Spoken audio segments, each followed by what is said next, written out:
Hello, amigo. Eagle Gardens. Eagle Gardens 1 on Instagram.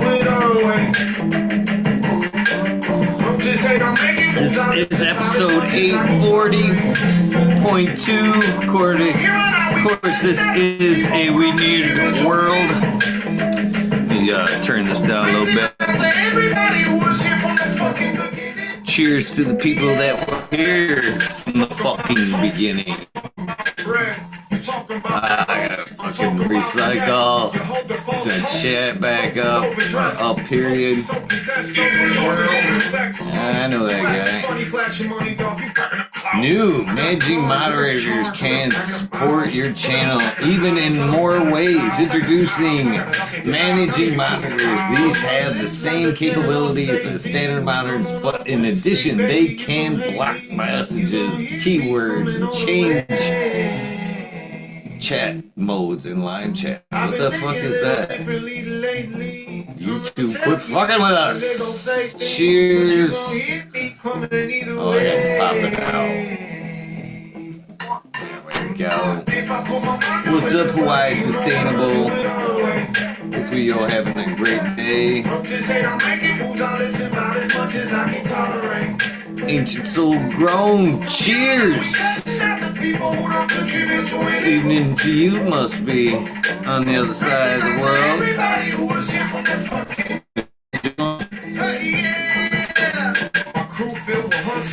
Fuck yeah. What's up? I need my tray now. I got my coffee. Here on my big jar. I'm drinking out of your cup, brother. I just mentioned you earlier. What's up? Hopefully you're having a great day. From all the haters that they really mad, bro. Rapper Super Michael Jackson bad, no dad jokes. Driving home from Milwaukee, no shit. It's a long hustle. Beautiful day for a drive, though. Careful, all that jealousy might turn to cancer. I imagine you somewhere in a camper, crying like, why am I throwing my life away? 918, cheers to you. Let me tell you something. I won. It's a good tune. Old Prof. Been in my ear quite a bit lately. Rolling up some partly mystery bud, a little part Mr. Brett Anderson. Cheers to you, small twos. A little bit of this bud that I got down, Smiley's down to baby nugs. Smoked a good portion of it this weekend. Some weed nerds. Hopefully you guys enjoy. Oh, there's another bean. I had an Eagle Knievel throw a few pollen, just the tiniest bit of pollen. I was so lucky for the number of sacks that were there. So I may throw those down. Majestic Genetics. Cheers there. How you doing? See who pops in this Thursday afternoon.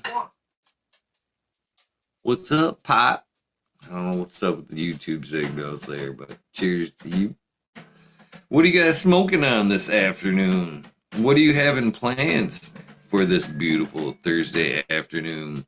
If everything goes well today, 7 o'clock Eastern Standard Time, there will be live music on the channel here, a Fleetwood Mac cover band. Wonderful.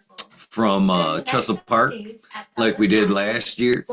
Hopefully you guys enjoyed the concert series kind of from Trestle Park last year, but that will be a thing coming back to the channel, as well as the other stuff that happens here. But I definitely miss the music aspect of the channel, so we will get back to that and maybe do a couple like spotlight musicians. I'm getting to know more and more of these people as this endeavor goes, so I might just, instead of doing some of the concert stuff, do like we have done with like Johnny Green Thumb and some of the other guys, like a personal weed nerd concert, if you will. J520, Was hoping to run into you this weekend, man. Where were you? What up, light again, Tim? What's up? It's a good tune. As well. Alright, I got my thing packed. I just need the paper. So I guess I turn this back up a little bit.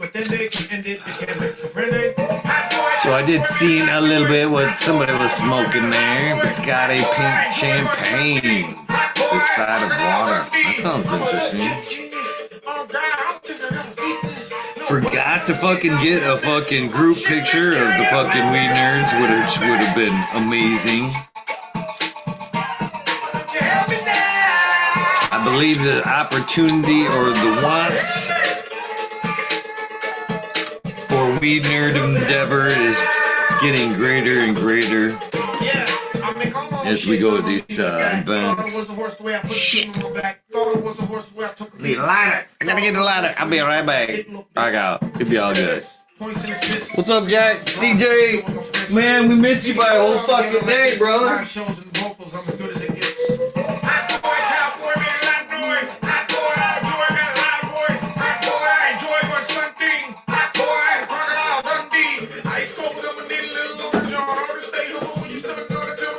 Mr. P44, what's up, Purple Dog? What's up, brother? You know, I did get a new number, man. I got a fucking update. Need to send out like a fucking group text out saying, hey, Weed Nerds, this is the new number. If you want to get a hold of me. Working on my irrigation for your acre grow. Wow, that's fucking awesome, brother. You lucky motherfucker.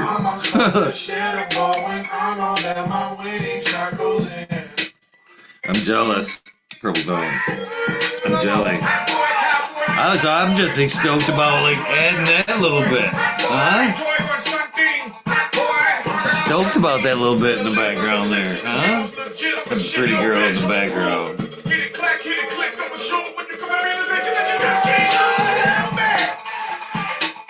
Yeah, that's probably why, brother. I would never block none of you guys.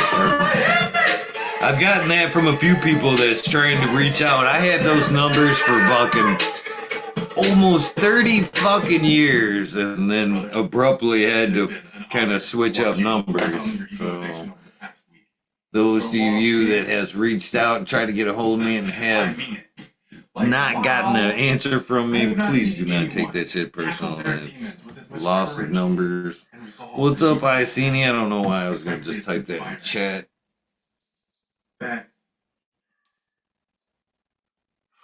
see if I can switch this camera real quick and give you a little looky over there.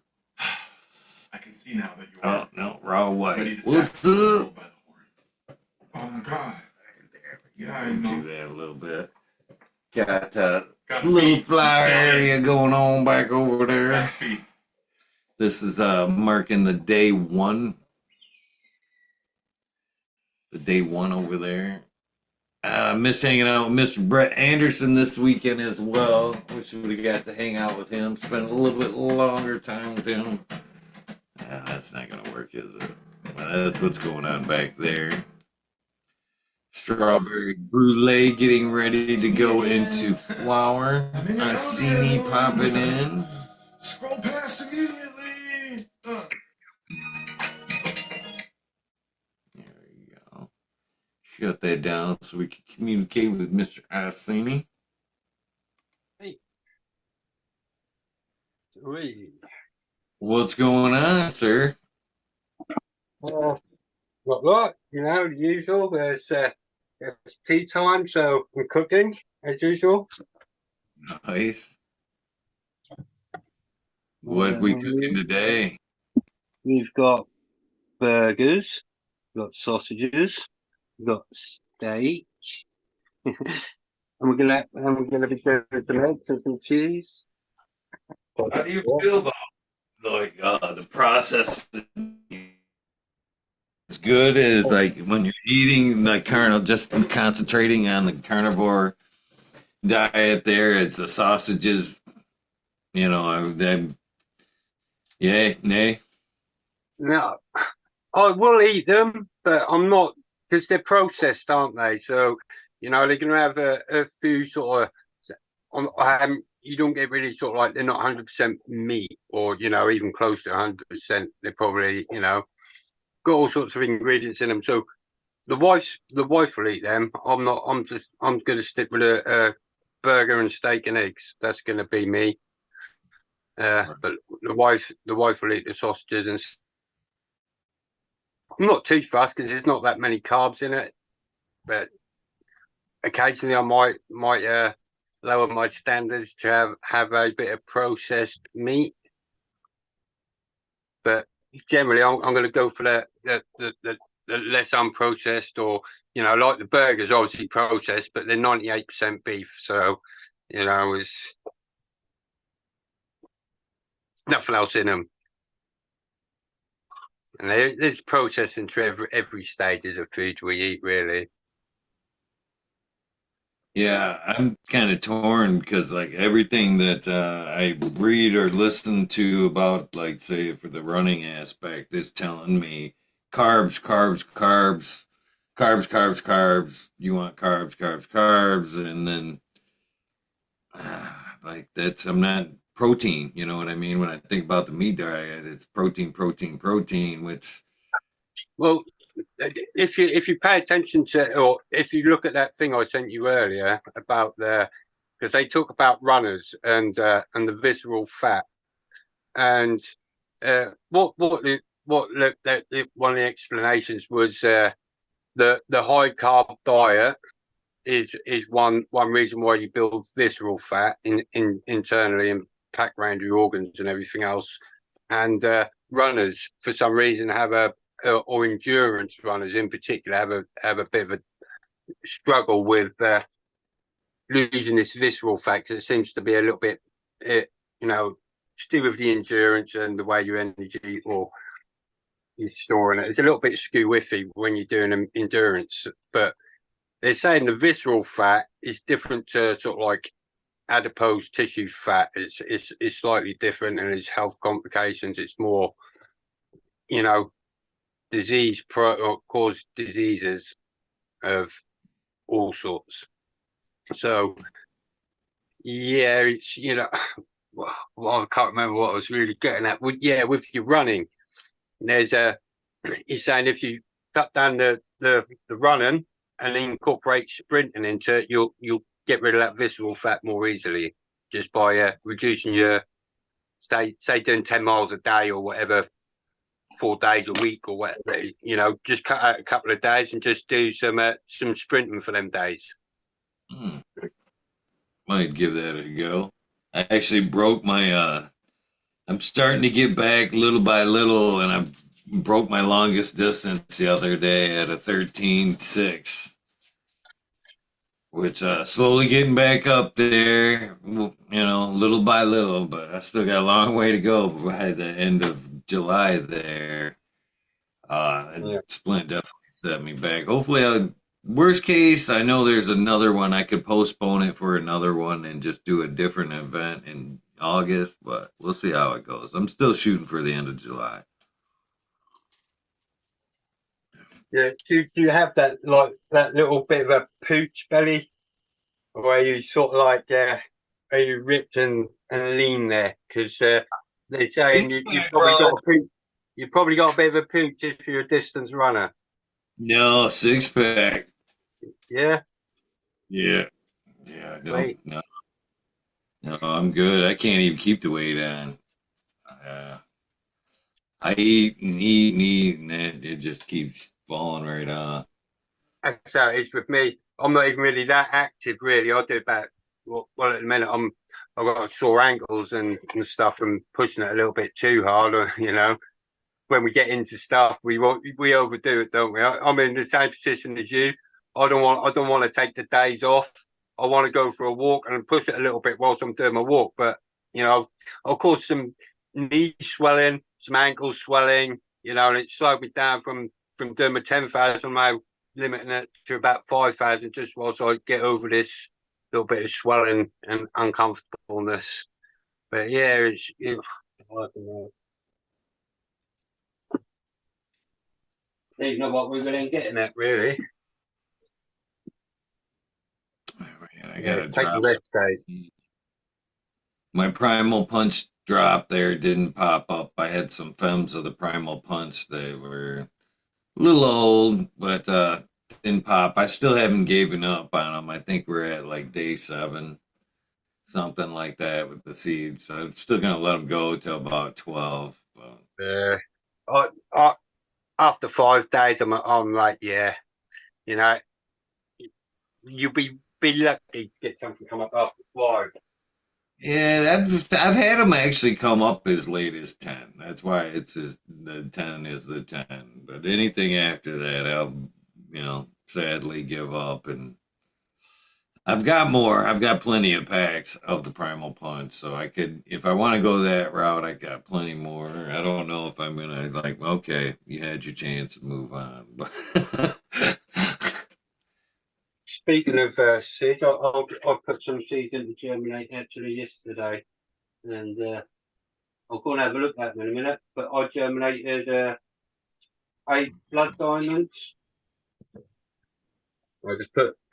Normally I go straight to soil, but I'm trying to cut down on space, light, and everything at the moment. So I just put them in some paper towel, which I don't normally do. I normally just go straight to soil, but I might be just eliminating sort of like weak looking seedlings. So I might just pick the ones that just burst out, and we'll see. But I just flipped everything in the grill. I can put the put the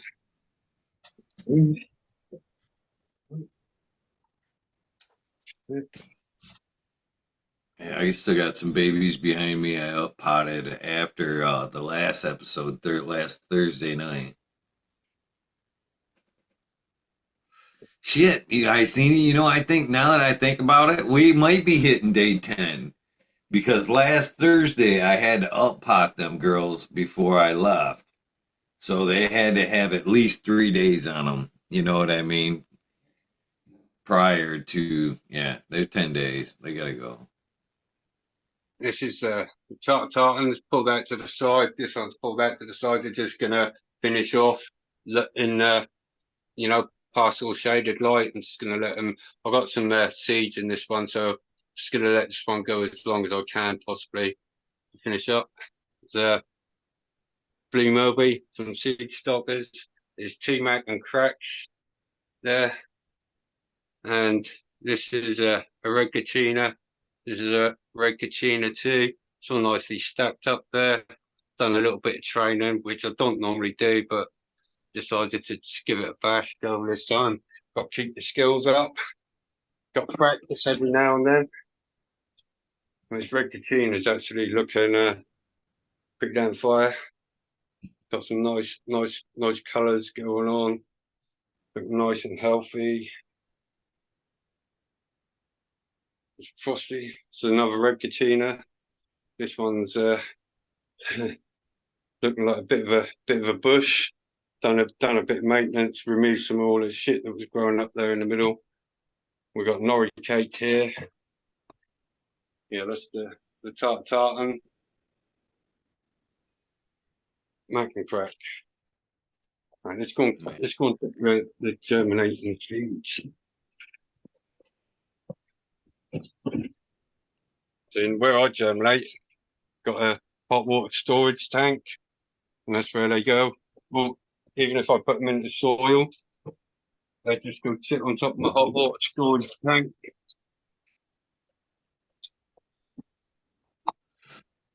I still do the root ride cubes or the water soak to soil or whatever medium I'm using. 24 hours, there's one tail there. So All I want to see right there is that crack. I want to know it's viable. I can drop that into the medium now. You know what I mean? I'm not looking for those long tails. I just want to see it crack. yeah, That's I'm why. just gonna leave the lid off that now because it's a little bit moist. I just, because I'm in a heated environment or on top flat counter, just use the lid to. But I'm always conscious about draining them, so there's enough moisture in there for me. It just leaves that another day. Might even check on them before I go to bed or whatever. Just make sure they're not totally dried out. Might even just take them off the heat actually.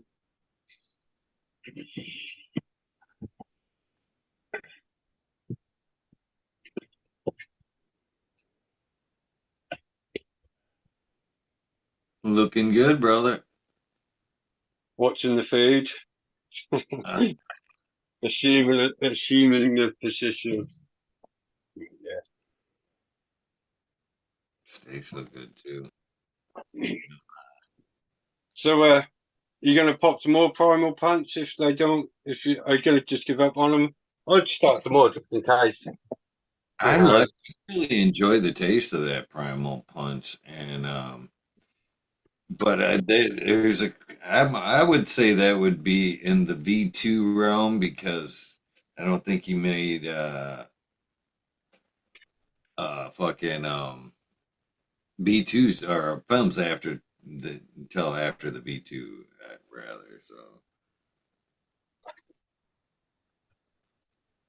yeah, I probably will drop some because I like that the banana that came with the V2 came really banana.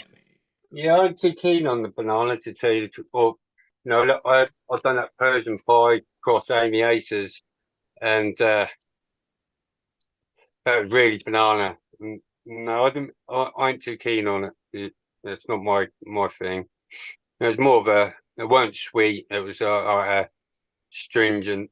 It smelled like banana, but didn't really taste of it. Maybe it might if I leave it for a bit and see how it cures out. It might lose that stringent taste. Like you smoke some and it's like that.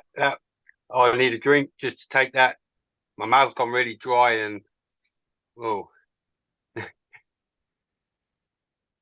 but yeah, banana. I do like fruit though. I'm a fruity, creamy. I like creamy as well. Something that there, but then again, if anything that leaves that nice flavour in your mouth for a period of time after smoking is a winner. It's a baby food banana. That is why I like it. It's super sweet. It hangs out throughout the whole joint. It's got a nice fucking banana in the bag. It's just banana all the way through. It never loses that flavor or whatever. Even you pick it up at it on a roach. You know what I mean? So that's why I want to get that back in there. But if not, man, there's tons of shit to take its place. You know what I mean? there's there's a wall of stuff that needs to be popped. I actually got some stuff that I would like to pop of mine as well, just to run through it a little bit before I pass it out, which is the citrus blazer times the chilumbium. Well, It's this, you know what I've got? I was also considering. I've got hold of some Colombian FTs. oh yeah, nice, nice. Ned Denver. I've got a few packs of those too. I've passed out a few to the weed nerds and but yeah, that Chilumbium seemed to be really nice. So you'll find some good shits in there. Yeah, I've got them courtesy of Tie Stick. He sent me them. Um, or the Chilumbium F2. I bred I'm high. I bred the Chilumbium F2s. Unless you ordered North Stars, right? Did you get North Stars or are they mine? No, I think they're you. I think they're yours. I think they're a combination of. I don't know who bred them, but I was assuming they were a mixture of yours and Smiley's. Nice. Nice. So yeah, they'd be mine. Yeah, they come in a mixture like that. Yeah, that'd be me. That'd be me. But I might be totally wrong. All I know is I got them from Tie Stick, so I didn't really ask him. But I just Yeah, assumed they're the weed nerd ones. So, yeah. you know. Never mind. Never mind. Never mind. Yeah, so What's up, Seth? I'm Sorry. definitely going to run them. I've seen nice. I have ran those F2s, and you'll see a lot of good stuff. Definitely a variation. You'll see either that UK cheese or that Santa Marta Colombian Gold for sure. You know what I mean? They definitely mom. Both of them are good, in my opinion. What's up, Seth? What are we looking at there? What's up, Eads? Cheers. I only got 2 plants outside this year, but they're in the ground. I gotta hollow them out Saturday, clean them up a little bit. But they're doing good. Starting to fill up the cage. Look good. Look good. I just like Snuck cleaned the side of my house off with that Home Depot shit earlier. It's all sparkly now. noise. This Maya might need to do mine, man. Beautiful day. Fucking get outside too. Oh, look at this shit. Fuck, next Friday, first day of summer. Man, There's a couple of clones. noise. What are Some those? clones for some homes. Tri-Fi and Jelly Bean Bubblegum. Noise. Smoking the purple turban right now from Miss Joe. Delicious. Man, it is warming up quickly here in Michigan. How was the Mendo Dope show? Always a good show. Always a good show. Um, uh, yeah. EOE and Blap definitely put on a great show.